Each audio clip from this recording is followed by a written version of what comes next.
Assalamualaikum warahmatullahi wabarakatuh. Bertemu lagi dengan Heni pada mata pelajaran SKI Sejarah Kebudayaan Islam untuk anak-anak kelas 4 di MI Banat Kudus.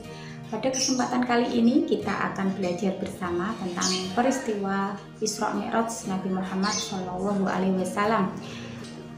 Kemarin kita sudah belajar bersama tentang hijrah Nabi Muhammad ke kota Taif, di mana Nabi mendapat penolakan dakwah di kota Taif. Hal ini tentu saja membuat Nabi bersedih ya.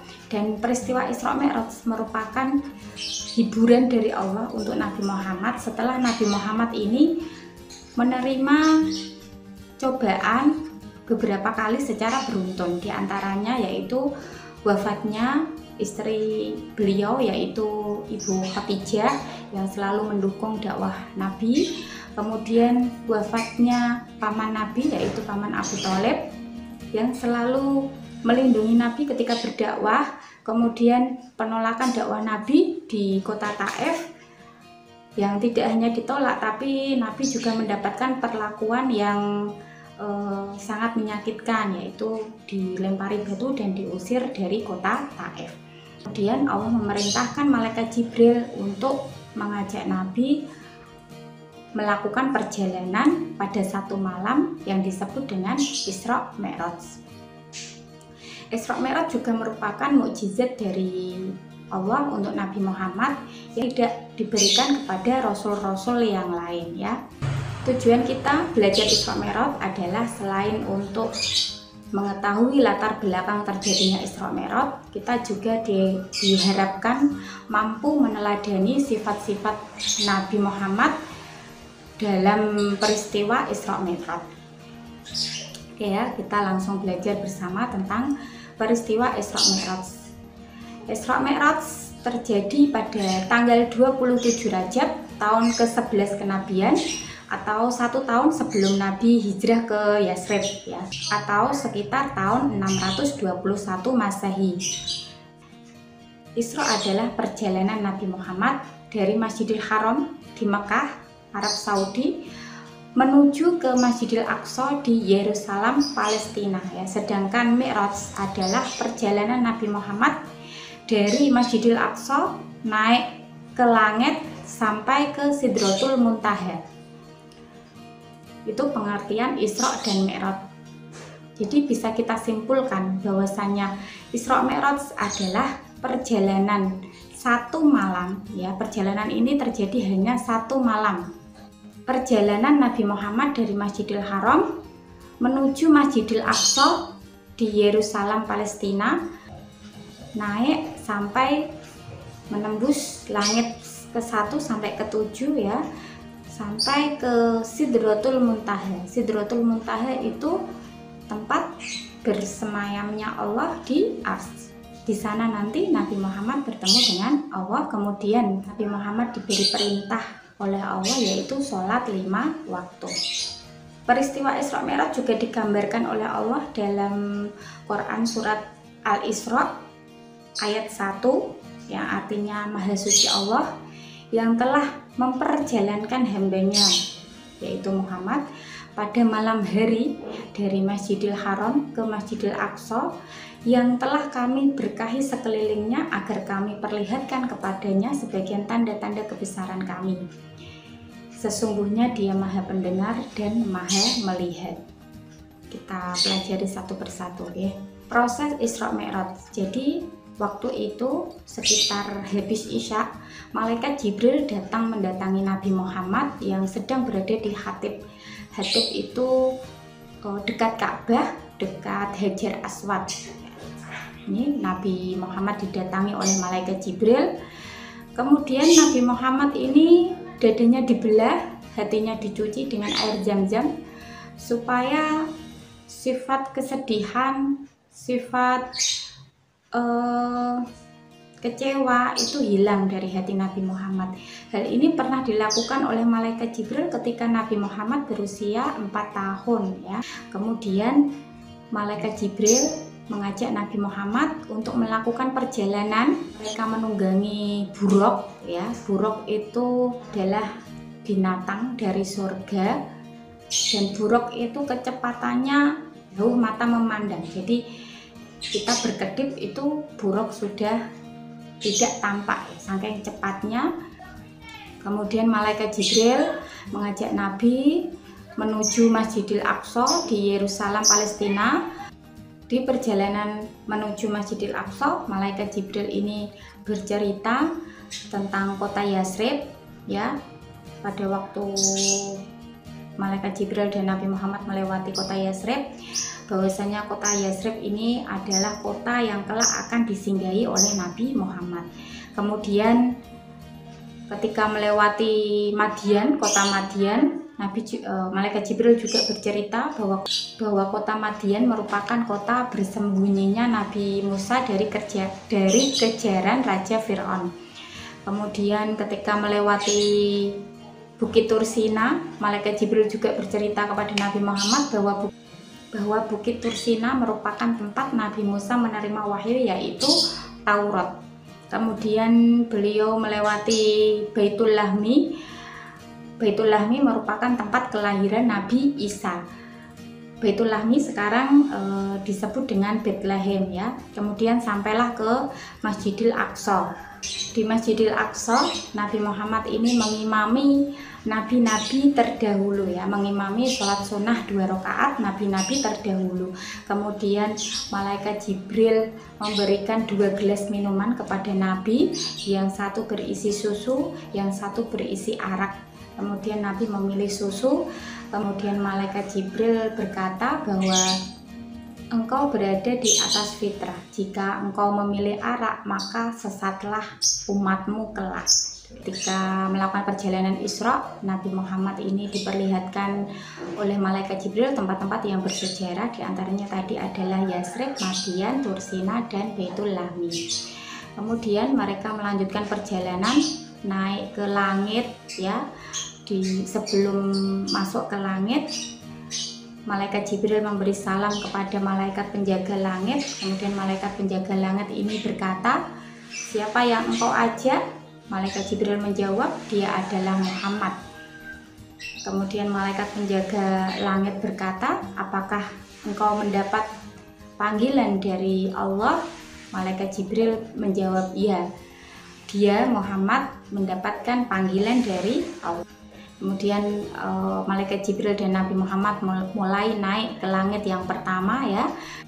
Di langit pertama, Nabi Muhammad dan malaikat Jibril bertemu dengan Nabi Adam. Nabi Muhammad ini kemudian mengucapkan salam kepada Nabi Adam. Nabi Adam menjawab salam dari Nabi Muhammad, dan Nabi Adam juga mengakui kenabian dari Nabi Muhammad. Kemudian mereka berdua melanjutkan perjalanan ke langit yang kedua. Di langit yang kedua, mereka bertemu dengan Nabi Isa, Nabi Yahya, dan Nabi Zakaria. Nabi Muhammad kemudian memberi salam kepada mereka, dan mereka pun menjawab salam dari Nabi Muhammad, dan mereka juga mengakui kenabian Nabi Muhammad. Kemudian Nabi Muhammad dan malaikat Jibril melanjutkan perjalanan ke langit yang ketiga ya. Di langit yang ketiga mereka bertemu dengan Nabi Yusuf. Nabi Muhammad memberi salam kepada Nabi Yusuf, dan Nabi Yusuf juga menjawabnya. Nabi Yusuf juga mengakui kenabian Nabi Muhammad.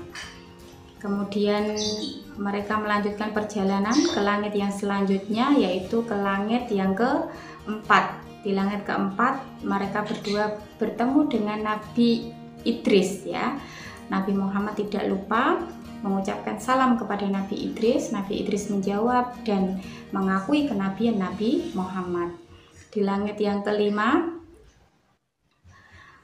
Nabi Muhammad ini kemudian bertemu dengan Nabi Harun alaihissalam. Nabi Muhammad tidak lupa memberikan salam kepada Nabi Harun, dan Nabi Harun ini juga menjawab salam serta mengakui kenabian Nabi Muhammad. Di langit yang selanjutnya, Nabi Muhammad ini bertemu dengan Nabi Musa. Nabi Muhammad memberi salam kepada Nabi Musa, dan Nabi Musa juga menjawab salam dari Nabi Muhammad. Kemudian di langit yang ketujuh, Nabi Muhammad bertemu dengan Nabi Ibrahim. Nabi Muhammad memberi salam kepada Nabi Ibrahim, dan Nabi Ibrahim pun menjawab salam dari Nabi Muhammad serta mendoakan kebaikan untuk Nabi Muhammad dan umatnya. Kemudian Nabi Muhammad ini melanjutkan perjalanan ke atas, tetapi ternyata malaikat Jibril ini tidak bisa menembus ke atas ya, karena yang diundang hanya Nabi Muhammad. Nabi Muhammad akhirnya melanjutkan perjalanan ke atas sendirian. Selain bertemu dengan para rasul-rasul terdahulu ya, di perjalanan menuju ke Sidratul Muntaha, Nabi juga diperlihatkan pemandangan yang menunjukkan bahwa Allah memang sangat berkuasa ya. Di antaranya adalah Nabi melihat orang yang memukul kepalanya terus-menerus. Setelah Nabi kemudian bertanya kepada malaikat Jibril, apa yang dia lakukan? Kenapa dia memukul kepalanya terus-menerus? Malaikat Jibril menjawab, dia itu menyesal bahwa ketika hidup di dunia dia tidak melaksanakan sholat. Dia menyesal ketika sudah meninggal dan dia ingin hidup kembali. Kemudian diperlihatkan orang yang memanen padi terus-menerus. Nabi Muhammad bertanya kepada malaikat Jibril dan malaikat Jibril menjelaskan bahwa itu adalah orang yang suka beramal jariah. Kemudian Nabi Muhammad melewati kuburan yang harum baunya. Malaikat Jibril menjelaskan bahwa itu adalah kuburan Siti Masitoh. Siti Masitoh ini dulunya wafat karena disiksa oleh Raja Firaun, karena Siti Masitoh ini mempertahankan keimanan beliau. Kemudian diperlihatkan banyak orang-orang yang memakan makanan yang busuk, padahal di depannya ada makanan yang lezat. Malaikat Jibril menjelaskan bahwa orang-orang tersebut ketika hidup di dunia lebih memilih melakukan dosa daripada melakukan kebaikan. Kemudian Nabi Muhammad juga melihat seorang laki-laki yang gagah. Ketika beliau menengok ke kiri, beliau ini bersedih. Ketika beliau menengok ke kanan, beliau ini tersenyum. Itu ternyata adalah Nabi Adam. Jadi Nabi Adam itu melihat umatnya ya, sampai sekarang itu banyak sekali yang kelak akan masuk neraka. Ini membuat Nabi Adam bersedih, tapi juga banyak sekali yang kelak masuk surga, dan ini membuat Nabi Adam tersenyum. Sampailah Nabi Muhammad di Sidratul Muntaha, tempat bersemayamnya Allah di arsy-Nya ya. Nabi Muhammad ini bertemu langsung dengan Allah, tetapi Nabi Muhammad tidak bisa melihat langsung Allah. Beliau melihat Allah dari hatinya ya. Kemudian Allah memberikan perintah sholat kepada Nabi Muhammad, yaitu sholat 50 kali dalam sehari semalam. Nabi Muhammad menerima perintah tersebut. Kemudian Nabi Muhammad ini kembali ke Mekah. Sebelum kembali ke Mekah, beliau ini melewati langit tadi ya. Ketika melewati langit yang ke-6, beliau ini bertemu dengan Nabi Musa. Kemudian Nabi Musa bertanya, apa yang Allah perintahkan kepada umatmu? Kemudian Nabi Muhammad menjawab bahwa Allah memerintahkan kepada umatku untuk sholat 50 kali dalam sehari semalam. Kemudian Nabi Musa menyuruh Nabi Muhammad untuk meminta keringanan kepada Allah, karena Nabi Musa yakin bahwa umatnya Nabi Muhammad itu tidak akan mampu melaksanakan sholat dalam sehari semalam sebanyak 50 kali. Nabi Muhammad segera kembali untuk menemui Allah dan meminta keringanan. Allah memberikan keringanan, yaitu 10 kali sholat dalam sehari semalam. Kemudian Nabi Muhammad ini kembali lagi melewati Nabi Musa, dan Nabi Musa bertanya, berapa jumlah yang kau dapat? Nabi Muhammad menjawab bahwa Allah memberikan keringanan sholat 10 kali. Kemudian Nabi Musa menyuruh agar Nabi Muhammad meminta keringanan lagi kepada Allah. Kemudian Allah memberikan keringanan, yaitu sholat 5 kali dalam sehari semalam. Kemudian akhirnya Nabi Muhammad ini kembali ke kota Mekah ya. Sampailah kembali di Masjidil Haram di Mekah.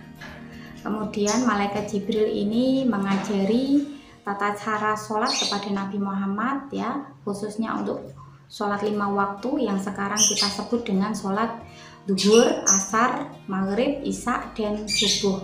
Malaikat Jibril ini mengajarkan tata cara sholat seperti gerakan sholat dan bacaan sholat. Keesokan harinya Nabi Muhammad ini menceritakan peristiwa Isra Mi'raj kepada penduduk Mekah.